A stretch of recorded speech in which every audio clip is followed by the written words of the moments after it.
अस्सलामुअलैकुम वरहमतुल्लाहि ताला बरकातहू। हम आगाज़ कर रहे हैं सूरह अनफाल का खुलासा। तो आइए आगाज़ करते हैं सूरह अनफाल। ईमान के तकाज़े पूरे करो, अल्लाह की नाराज़गी से बचो, आपस के ताल्लुकात दुरुस्त रखो, अल्लाह और उसके रसूल की इताअत करो।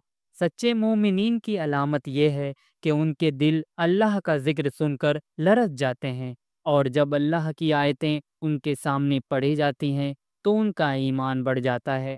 वो अपने रब पर भरोसा रखते हैं, नमाज कायम करते हैं और अल्लाह के दिए हुए माल में से अल्लाह की राह में खर्च करते हैं।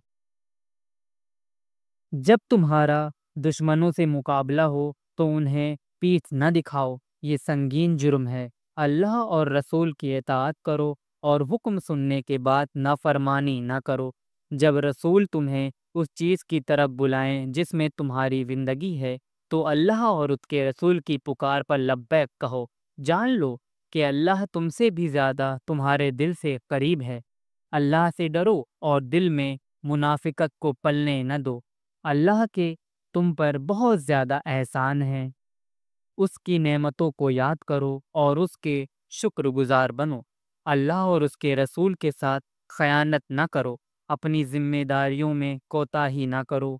माल और औलाद आजमाइश की चीज़ें हैं। जो लोग उस आजमाइश में कामयाब हो गए, अल्लाह के यहाँ अजरे अजीम से हमकिनार हो गए।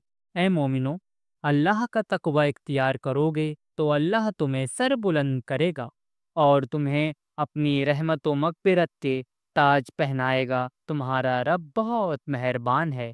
ये था सूरह अनफाल का खुलासा। आगे आने वाली वीडियो में सूरह अनफाल पार्ट 2 के साथ मिलेंगे। खुदा हाफिज़।